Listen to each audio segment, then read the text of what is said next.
Hey there, my name is Pravus, and welcome to Terraformers. This is a turn-based strategy and base building game which, you might imagine, is themed around the colonization and terraforming of Mars. We actually played with this game back when it entered early access a few months ago, and as of today on March 9th, the game is going into full release. Obviously exciting, and to celebrate that moment, the publishers have offered to sponsor today's video. A big thank you for that. I am happy to show off the game once again. Now, if you guys do like what you see and you want to learn more about Terraformers, there will of course be a link in the description down below.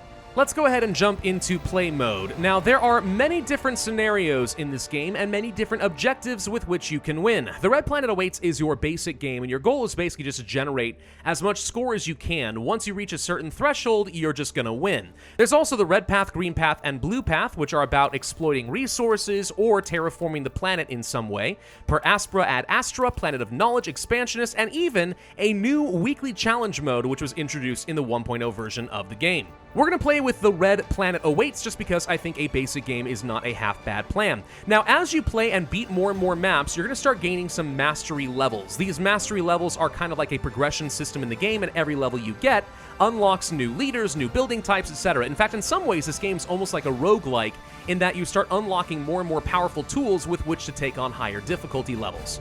I'm going to go ahead and move on to Mastery Level 6, a very hard difficulty, which is nowhere near the maximum difficulty. Hopefully this is not a horrible mistake. So now we've started this up, we have 50 power, 29 food, 10 water, 5 titanium, and 2 buildings, the greenhouse farm and the habitation module. I'll explain a little bit more about that in just a second. The first thing we need to do is choose our leader. We have Jorge and we have Alex. These are 2 different characters that could be our governors here. Now, these characters always come with the Explore power and then 2 additional abilities. These abilities are only able to be used once per turn, one of the 3. You also get a specialization. A specialization is a passive perk that is going to follow you for the rest of the campaign. Sometimes it's worth picking a character just because their specialization is amazing, even if their 2 abilities are lackluster at absolute best. I think I'm going to pick up Jorge, though I like Alex a lot and I wish this guy had shown up a little bit later, but this guy's better if you've explored a lot of the map already. Jorge is going to be pretty good right off the bat. Now, some resources you should be aware of. We have approval over here in the top left. This represents how much your people like you, and if it ever goes down to 0, you automatically lose the game, so don't let that happen. What's going to end up happening is we are going to be terraforming the planet and building various buildings to take care of our people, and the approval level is going to start piling up. You can store up many hundreds or even a couple thousand or so of the support for later usage. However, the difficulty is the longer you play the game, the more demanding your people become. Approval is naturally going to start trending down. If you cannot keep up with this, then all of a sudden you may have had a very strong game and you find that your people hate you and you burn through all of your support and get down to 0. So that's the real trick. It's a race against the clock. This game is always going to be a puzzle and you need to solve things as optimally as possible. Other resources to be aware of are food, power, science, water, nitrates, silicates, titanium, and tritium. All of these are useful for various different construction projects of some sort. Over here on the right, we have terraforming progress. We have the temperature, oxygen, ocean levels, and atmosphere. All 4 of these are necessary in order to make this planet nice and comfortable. And at the end of the day, no matter what game mode you are playing, terraforming is a very, very powerful tool and should not be ignored, which makes sense. It's sort of the entire point of the game. Let's go to our city real quick. Now, the first thing that we need to do is place down our headquarters. This is our starting population center. Right over here could be kind of okay. The reason I'm thinking about this is you kind of want to place similar buildings close together, but try to leave a space in between them where you can, because there are many adjacency bonus buildings. And for example, placing housing, staggering them one here, one here, one here, means that if I place, for example, an adjacency building right here, it boosts up 3 housing centers, and that could be very powerful. So I just wanted to think that through for a brief moment. Now, we do have access to a greenhouse farm. I should probably go ahead and place one of these. How about right over here, I guess, would be okay for the time being, so sure. Now, we're going to be spending some water and generating 1 food per turn for the rest of the game. So no water is going to be a bit problematic, but we do need 30 food in order to place down our first habitation module, which is why the balanced start of this game gives you everything in exactly the order it has. So we'll come back to this next turn, we'll have the 30 food, and we'll place down a habitation module. Now, Jorge has some powers. I need to start by exploring. This is critical. Let's get over here and find out what's going on in this zone. It's going to cost me 1 energy to do an exploration action. We find some titanium, silicates, and nitrates. Okay. We also discovered a titanium deposit where we will be able to mine out resources. So 1 1 per turn for the rest of the game. That's not bad. However, we can't do this right now because this tile is explored but not within our zone of control. We need to build up the population of this city, which is going to let us start expanding and claiming different tiles. The way we're going to increase our population is through things like the habitation module, or we can build robots which accomplish the exact same thing. But there's nothing else for us to do this turn, so let's go ahead and move on. Boom. Now we get to choose between some research projects. Every turn, you're going to get to choose between one of 3 blueprints. There are some powers where you can increase how many options are available to you, but that is the gist of things. A tritium thermal generator to get some power could be kind of nice. Generating additional food would not be bad, or we could get a laboratory, which would allow me to start getting some science. And science is a very, very, very powerful tool for terraforming. I'm going to go ahead and pick up a laboratory because nothing else jumps out at me as obviously better. Let's go to the city, and let's go ahead and place down a habitation module. I'm going to go ahead and do one, let's say, right over here, I guess, with the expectation we'll have an adjacency building right here. That is going to give me 1 population with which I can claim a territory. But before we do that, let's explore and see what else we can get. Now notice that some of these tiles, the further away from the city they get, the more power it costs to do the exploration action. So you want to generally explore close to the city if you can, unless you see a key resource and you really want to find it. Let's go over here and find out what we've got. Some silicates, that's all that I needed in order to build out my laboratory. That's actually great. We're 1 nitrate short of being able to place this. Not bad. One thing I'm not seeing anywhere, water. That could become a problem. Let's go over here and click this to choose where we're going to place our first expansion. Titanium is a very important resource, so I'm going to go ahead and grab this, and we can place down the mine, which generates some of that titanium, cost me power and titanium up front. This is the primary way that you will be expanding your economy. I'm going to go ahead and pick up another greenhouse farm, I think. Hopefully that is not a horrible choice. And let's do some more exploration. What else can we find? There's more stuff over here. Actually, what I want is some nitrates so I can get the laboratory. So let's explore down over here, costing me 2 of my energy. We get 6 nitrates. That's not bad. We find a nitrate deposit. Okay, so if I want to mine down here later, we'll be able to do that. Let's go over here and place down the laboratory. Let's think. I'm probably going to place, let's say, a farm here, maybe another one over here. Let's go for the laboratory, let's say, right over here. I think that's going to be okay. All right, and there's not much else to do, but at least now we're generating some science. But I probably should talk about trade routes, because that is a thing that just happened. Also, we can get some robots, which is probably a really good idea. So I'm going to go ahead and pick up a robot hub. So trade routes are a way of getting extra resources from Earth. You take one thing you currently have and you trade it for one thing from Earth, anything you want. So if you want to start trading away, let's say, the science or maybe some power, we could get some extra titanium. That kind of a thing is completely fine. I don't think I need to use this right now, and generally speaking, it's fairly inefficient and not something you really want to do any more than you have to. So we're going to try to avoid that. Where am I placing down robots? I guess we could place one up over here. So 2 robots means we actually get 2 more expansions. Now that's pretty darn good. Where do I want to explore next? That could be relevant for us. Still no idea where some water would be. Let's get over here, I guess. Find some titanium. We get some food. That's not bad. We find an empty tile. Empty tiles are actually pretty good. We will be wanting these at some point. Now, Earth has sent me an exploration satellite. This is another way of trying to explore the planet a little bit faster. I'm going to get myself another one of these laboratories because it is something I can afford. So in addition to my normal exploration action, now we can also do an exploration satellite, which works for free. Always try to use this on the most expensive areas so you are not wasting your energy. That's probably the best way to go. So like, for example, right down here would be a good candidate for an exploration satellite. I'm going to go ahead and move down this way here. We get some support, some titanium, and some nitrates. What do we find here? A crater. This is a location to found a new city if we want to. It does have a lot of rocks on it, and it does have an anomaly where we could start producing some extra science with laboratories. This would cost me a lot of food and some water. We can't do this right now, but you can imagine placing down new cities means you can explore a lot further and take advantage of additional areas, so it can be kind of helpful for you. Expectations are already rising, so support is going to start going down into -7. We better find a way to deal with this, or we're going to have a lot of trouble. Public baths. This is a way of getting a lot of extra support if we can get a whole bunch of water, which at the moment is not looking very good, but probably would make some sense to do this. If I can get a lot more water, that would be very, very helpful, but the game is being very stingy on that front right now. Technological advancements can happen periodically. This is a way of spending some of your science in order to gain power-ups for a city. So gain water every time we increase the ocean level. That's actually pretty helpful. The advanced land techniques, it's a lot cheaper to get rid of rocks, probably not. High-capacity research computers Gain 3 project proposal increases.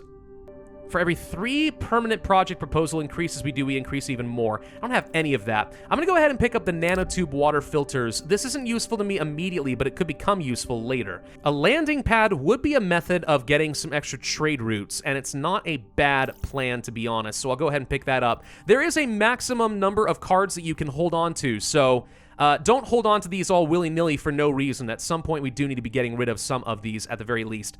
All right, so if I wanted to trade for 1 more tritium, we could get the hospital. That would solve a lot of my problems here. We could also go for at least 1 more round of exploration. If I go here, that gets my tritium as well. Maybe a water supply?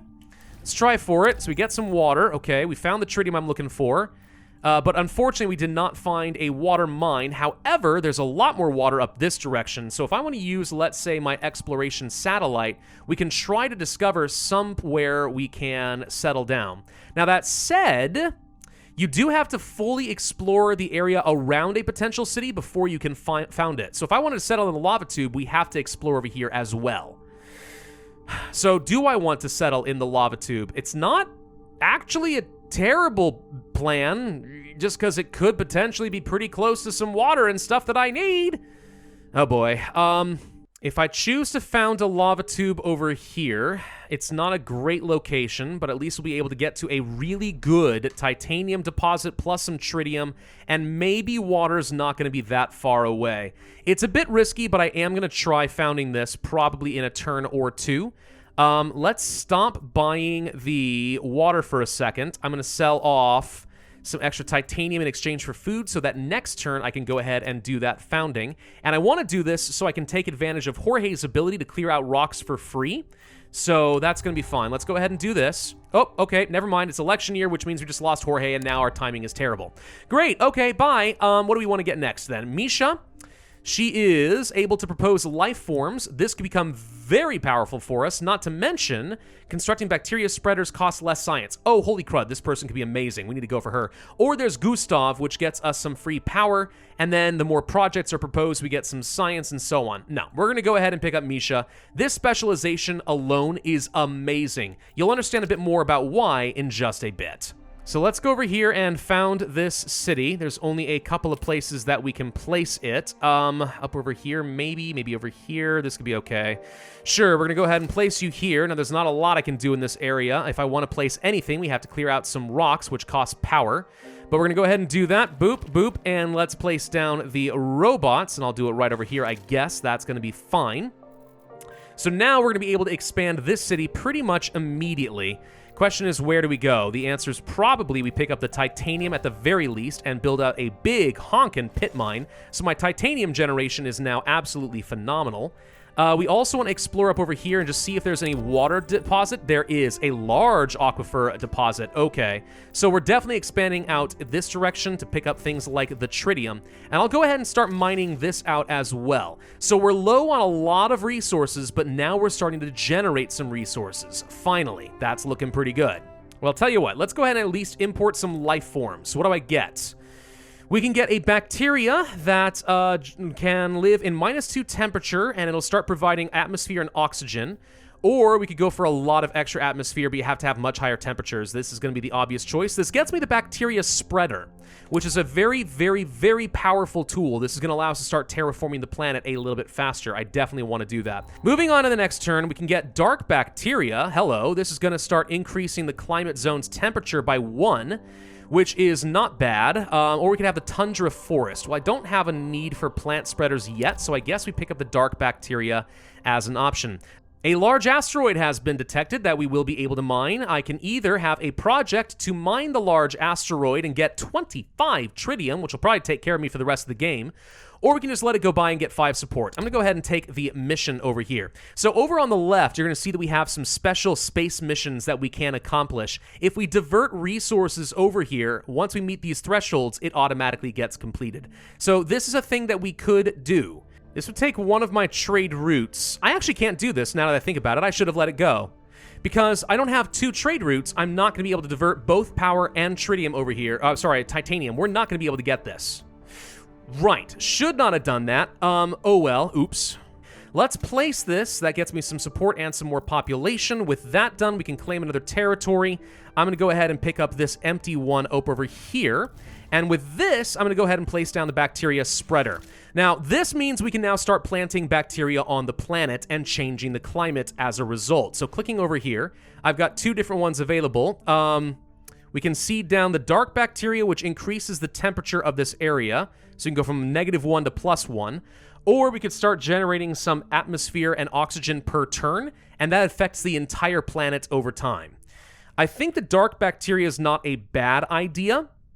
If we can increase the temperature of this region, what I could do, in theory, is place down, let's say, a plant spreader of some sort, and we can start placing down plants that can survive in these temperatures. Maybe.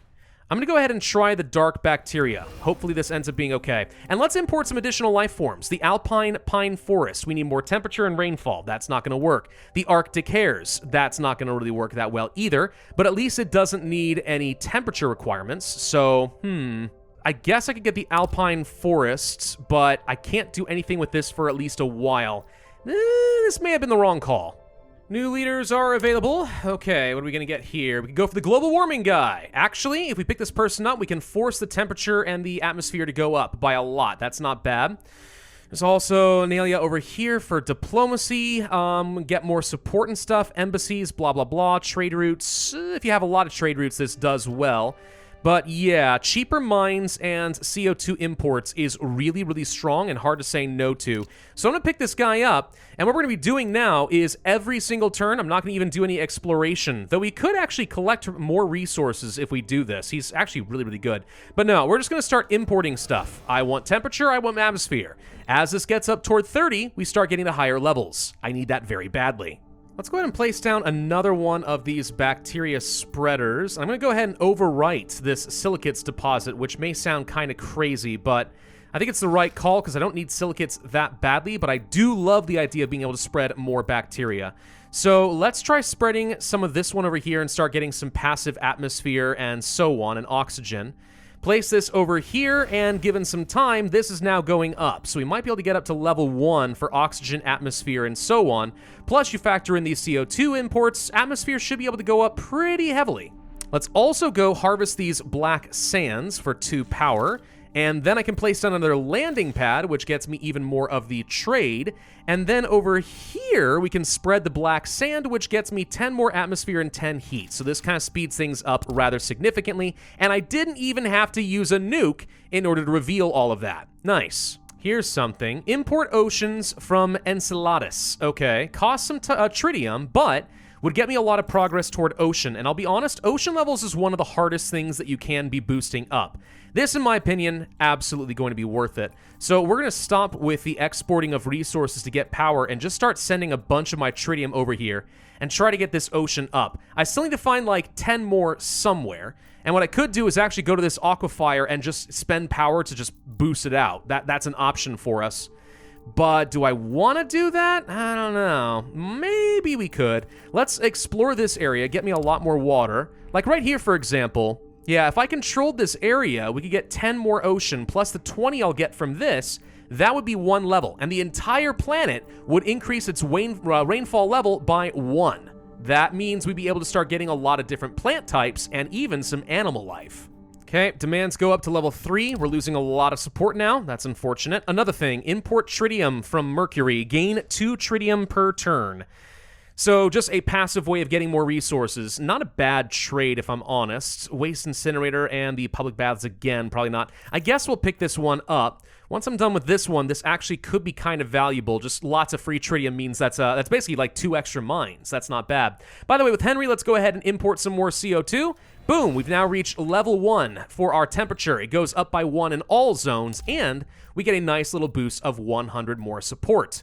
So now the temperature over here is actually just straight out +1. That's pretty good. Do I have any plants that would benefit from this? If I had rainfall, maybe. Unfortunately, plants really need temperature and they really need water. Until we get the rainfall level up by a fair bit, we can't push down some alpine pine forests, because that would have been the optimal thing. We do get up to atmosphere level 1 now, though, so not only do we get some more support, we also get radiation protection. Okay, that could be kind of helpful. A school, science per turn, and also make people happy. Huh, there's something to be said about that. That could be pretty good. Yeah, I'll go ahead and place it here. So this more or less finishes out my capital area. We only get the bonus on one city, but it's enough to keep me back in the positive as far as my approval. Plus 1 extra science. That's not too bad. All right, we got another leader. Henry is gone. Who do we get? Hope O'Malley. Gaining support per population can be very strong in some cities with a lot of people. Spend water and get 170 support. Good lord, that is a lot. Very development. For every new 5 city buildings you construct, you get some support per turn. Or we have Aishi Jaeger, which gets me animal spreaders. I don't know how much I care about that. I do like the idea of proposing extra life forms and trying to fish for something that suits me a little bit better. But I have to say, I think the extra support is really, really strong. We're gonna try Hope. Now here's a good use for some of my silicates. We can go for a photovoltaic field. Now, because we did have a high place here, actually would make some sense to take these windmills and relocate them somewhere else. It's gonna take 4 turns to do that. But we can place this, let's say, over here, right? And then over in this area, go ahead and place that photovoltaic field, which generates 2 extra power. So that actually was a pretty big swing in our favor. Now we're starting to generate a pretty hefty amount of power here. I like that a lot. In my new city over here, we can place down something like an oxygen factory, which doesn't even antagonize anyone. Some rocks are in the way for at least a few things. Let's just toss it over here for now. So the result is now we're starting to generate some extra O2 and atmosphere per turn. So in 1 more turn, we're going to get our next oxygen level. That's not bad. Still not enough for wildlife, but it's getting somewhere. Yep, there we go. O2 goes up for all zones. Nice. Ooh, robots. Needed those. Okay, so let's get up over in this direction, and let's place down some robots. We'll say over here, I guess, is fine. With 2 extra zones, I can finally start claiming some of this water, and that means we can start getting rid of this and extracting it for the oceans. Say goodbye. Boom. Wait, flood warning. It will destroy something. I think... Hang on. That may not be okay with that. What would happen if I do that? Would this mine go under? These mines actually might go away now that I think about it. We might need to dike these up first. Oh, shoot. Well, that's annoying. Hang on. I got a lot of titanium. Let's go ahead and upgrade the dikes. Get these up to level 2 because otherwise these are going to flood underneath the ocean. This is a rover exploration center I just placed. Anywhere else? Anywhere else want to flood? No? We good? Thank you. All right. Well, let's go ahead and extract that for the oceans and get up to level 1. All right. Locations have flooded. There's the ocean. Nice. So we're going to relocate this landing pad, I guess. That'll have to be okay for now. Let's place the cloud seeder right here. That gets me the extra rainfall. And then beyond that, what do we want to do? I need to find a way to place down something. Let's pick up this tile at the cost of some approval. And we're going to place down the plant spreader. And with the plant spreader, we can place down either the temperate forest or the alpine forests. But I think we want temperate. And if we place it here, it's going to take a little while, but that's going to be 12 more support income. Oh, that goes a long way. That's helpful. New leaders. So we're going to pick up Anastasia. Can get me research all projects suggested this turn, or an independence speech. Right, and then support if it is the first city in its climate zone whenever I found new cities. That's okay, but not amazing. Alternatively, life spreading a lot more life forms and more oxygen production if we stack this up. Yeah, this one makes sense. Now here's something interesting. Isabella can reduce the rain requirement of life forms. Ooh, yes. Yes, yes, yes, yes. What that would do is make certain life forms far, far easier to propagate in the world, and I'm thinking these temperate forests. Oh yeah, 1 and 1.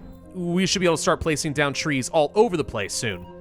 Now here's something new. The Deimos Moon City. So this is something that was introduced in the 1.0 version of the game. You now actually can colonize a city on the 2 primary moons of Mars, Deimos and Phobos. So these are places we could actually go for if we wanted to. Let's take a look at the planet. Wow. Well, hello. Okay, we can start the Space City projects, and there's a whole load of anomalies for science, not to mention some extra titanium. Well, this seems interesting. Sure, it's a space project. We have to send food and water, but if we can do so, yeah, this would work. We were able to at least get the oxygen level to increase, so that's nice. The higher that goes, the more likely we can start placing some animals down.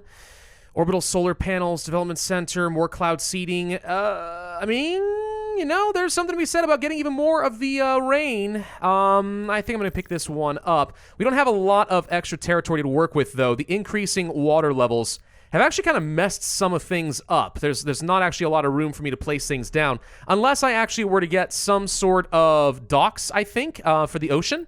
But we don't currently have that, so that's not going to help me. Oh, now this is good. I actually can start placing down some animals. We can get deer, or I can get penguins, because the oxygen level has gone up sufficiently. Well, in that case, I don't see any reason not to just go for things like the deer. I don't even think we have a city in this zone exactly, but I mean, it's still worth some prestige. So let's go ahead and do that. Deer are now wandering around Arabia. Let's try getting myself an extra one of these animal spreaders. I think that's going to be worth it because we should be able to start getting a lot of extra animals.